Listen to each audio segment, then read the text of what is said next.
Poursuivons, j'ai comparé deux thèmes, celui de février-mars 2022 qui est à gauche avec celui de l'ouragan Katrina. Pourquoi? C'est parce que Zeus m'a interpellé. Moi, on l'a vu dans la précédente vidéo, Zeus représente la guerre, mais il ne représente pas que cela. Zeus peut signifier également les forces de la nature. Je me suis dit, il se peut qu'il y ait un phénomène naturel. Qu'est-ce que cela peut être? J'ai regardé beaucoup de configurations concernant le séisme et je n'ai rien trouvé de probant. Alors j'ai regardé ensuite l'ouragan Katrina et j'ai trouvé de fortes similitudes. Nous avons à gauche le point vernal qui est en lien avec Zeus, qui est en lien avec Poséidon, qui est en lien avec le mi-point Admète, ici Admète et ici Pluton, mais même qui est en lien avec Pluton lui-même, puisque Pluton est sur un point, et avec Admète également, puisque Admète est à un point. C'est pourquoi j'ai marqué point vernal égale Zeus égale Poséidon égale Admète égale Pluton égale Cupidon. Sur l'ouragan Katrina, on n'a pas beaucoup de choses identiques concernant les points ou les flèches. On a point vernal égale Zeus égale Admète, ce qui est déjà pas mal. Mais par contre, si je regarde au niveau des configurations, on a point vernal qui est égal à Zeus Pluton, ce qui nous rapproche de, ici vous voyez point vernal égale Zeus égale Pluton. On a point vernal égale Zeus Saturne. On a point vernal qui est égal à Pluton Admète, et Pluton Admète on le retrouve ici. Vous voyez Pluton et ici Admète. Et on a également Poséidon Zeus, et on retrouve ici Poséidon et Zeus, avec le point vernal, bien entendu. Par contre, ici on a Neptune. Et là, je n'ai rien avec Neptune. Je me suis dit, il y a beaucoup de similitudes, mais je n'ai rien avec Neptune. Et Neptune représente les fluides, l'eau qui coule, si vous voulez, ou les vents. C'est pourquoi ici, à l'ouragan Katrina, le vent jouait un grand rôle. Ici, par exemple, on voit Zeus avec Admète. Zeus qui est vraiment en lien avec Admète, il est juste en face. Et Zeus Admète, ça veut dire les forces de la nature qui tournent, puisque je vous ai dit, rappelez-vous que Admète signifiait aussi des cycles, donc qui tournent.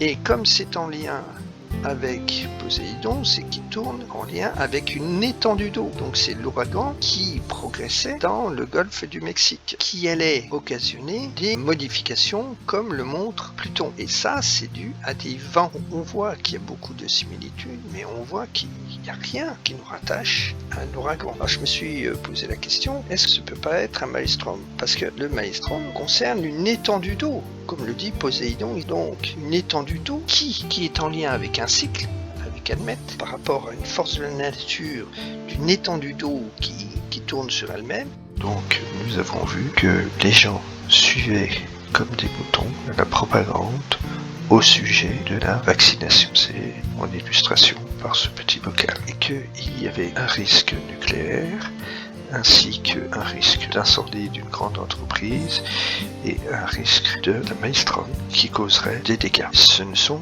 que des risques, c'est-à-dire que c'est l'environnement tel que défini par les astres qui montre que les conditions sont réunies pour que cela se réalise. Ça ne veut pas dire pour autant que cela va se réaliser. La signification d'un astre varie suivant son aspect. Dans ce cas-là, il convient de regarder l'ensemble des figures planétaires. On regarde une prévision annuelle, c'est impossible. Ça demanderait beaucoup trop de temps de regarder l'ensemble des figures planétaires, d'autant qu'il conviendrait peut-être de le regarder jour après jour, etc. Pour autant, pour me permettre une prévision annuelle, j'ai regardé uniquement les planètes lentes, ce qui nous montre véritablement l'atmosphère. Et donc, dans tous les événements que je viens d'énoncer, il se peut que l'ensemble ait lieu, mais il se peut également qu'il n'y en ait que un ou deux, trois, qui peut être véritablement défini par les autres figures planétaires, et également sont conditionnés par l'acte humain. L'homme a son libre arbitre, donc il peut influer sur son environnement. Ceci étant dit, lorsque l'on fait une étude astrologique uranienne d'un particulier, dans ces cas-là, il est recommandé même de regarder l'ensemble des figures planétaires. Vous voyez, ça diffère lorsque l'on fait un thème astral au niveau des prévisions annuelles et lorsque l'on fait un thème astral d'une personne en particulier. Poursuivons notre analyse de l'année 2022. Ici, nous avons mars-avril. Je fonctionne toujours par période de 2 mois, même si je mets la carte au premier du mois, c'est-à-dire là, c'est la carte du 1er avril.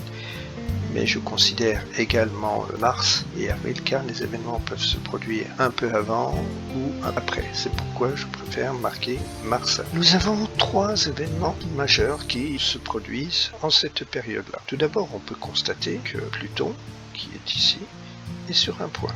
Je vous ai dit depuis le début que les points étaient importants et que Admète est également sur un autre point. Alors bien entendu, ceux qui sont au bout des flèches sont encore plus importantes, hein. Mais nous les avons déjà évoquées dans la première partie.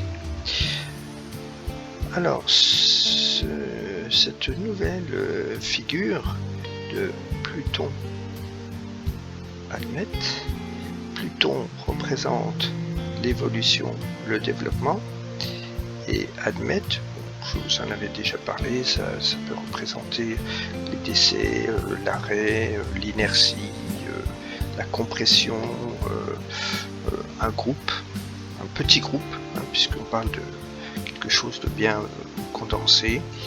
Ça peut représenter également les particules élémentaires, c'est pourquoi dans la première partie je vais évoquer les radiations lorsque nous avions le mi-point Admète et Poséidon, mais ça représente aussi Admète le monde souterrain. On pourrait dire que nous avons des changements fondamentaux. Alors comment vont se produire ces changements fondamentaux?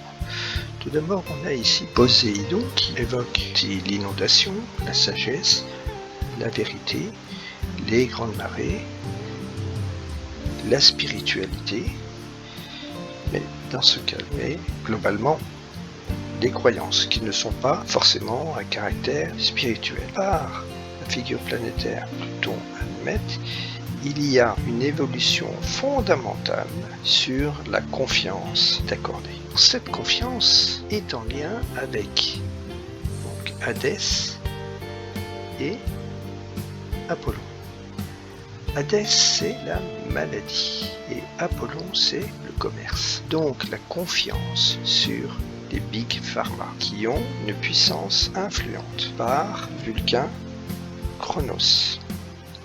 Donc il semblerait qu'à cette période-là, il y ait une remise en cause. Ce bouleversement, parce qu'on a ici Uranus, Pluton, qui est en lien avec Hadès, risque d'être préjudiciable ou puissant, qui est représenté par Chronos, Vulcain.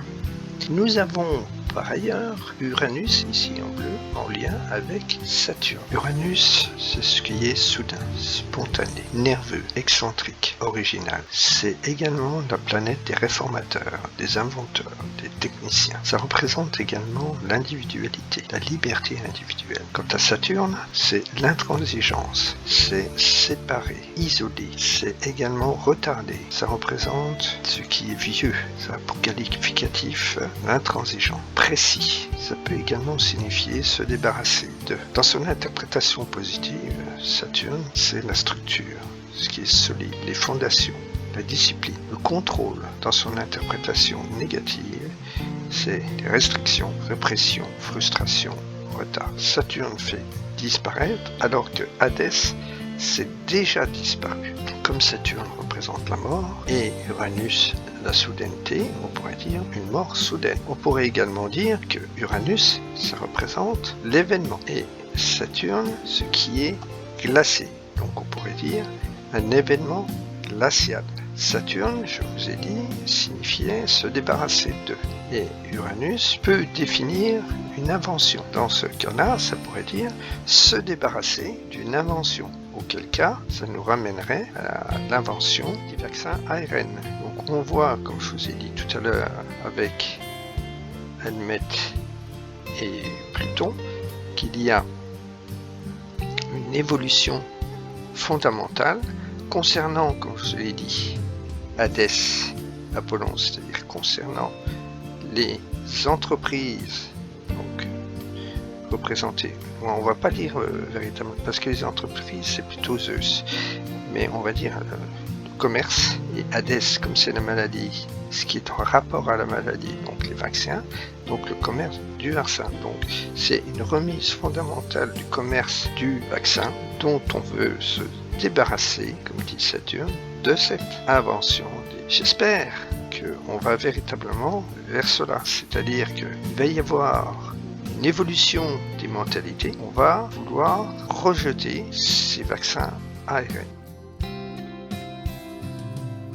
En mai-juin, nous avons Uranus à côté de Poséidon. Uranus, comme on l'a vu, c'est l'événement, et Poséidon, ça peut également concerner une croyance, parce que généralement, Poséidon est associé à la spiritualité, mais de manière plus élargie, c'est quelle que soit la croyance. Donc si je reprends la définition que j'ai donnée du lien ici en rouge entre Uranus, Pluton et Almède Poséidon, qu'on peut associer à l'ARN, puisque c'est en lien avec Hadès, Apollon. Donc on ne croit plus à ce vaccin, ce qui fait que ça va entraîner, puisque Cupidon représente la communauté, et Neptune représente la dissolution, l'anéantissement, etc. Mais pas que, bien entendu, hein, ça représente aussi l'eau, le liquide, etc. Le brouillard, les rêves. Mais dans ce cas précis, on peut considérer que Neptune se définit comme une dissolution d'une communauté, comme dit Cupidon. Et cette dissolution d'une communauté, ce sera celle qui plus à l'efficacité d'un vaccin ARN, d'où l'événement tel qui est donné par Uranus, c'est-à-dire peut-être qu'il y aura divulgation d'une vérité, parce que Poséidon c'est également la vérité. La vérité sur les effets secondaires multiples et importants de ces vaccins ARN, et qui ont notamment la particularité de favoriser la production de protéines spike, qui justement est dans le virus Covid-19, et que c'est cette protéine spike qui cause le plus de dégâts de ce virus. Et si je reprends l'hypothèse d'une explosion radioactive, qui peut être de petit format, hein, c'est pas forcément similaire à Hiroshima, même si on a vu dans la précédente vidéo qu'il y avait de grandes ressemblances. Dans ce cas-là, on pourrait considérer que dissolution, comme dit Neptune, d'une communauté, comme dit Cupidon, s'apparenterait à un génocide. Poursuivons. En juillet et août, nous avons à peu près la même configuration. C'est-à-dire qu'il n'y aura pas, à mon sens, d'événements probants. Ce qu'on peut remarquer, c'est que Hadès, ici, se trouve désormais sur un point, de même que Apollon.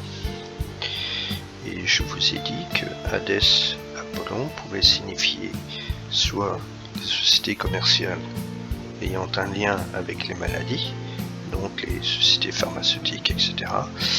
Et cependant, on peut également dire que Hadès, Apollon, c'est peut-être donc Hadès, les maladies, qui se répandent avec Apollon. Et ceci est en lien avec Al Gore qui démontre que c'est vraiment pas top. Et là, au-dessus, nous avons le lien entre Neptune et le mi-point Mars-Saturne.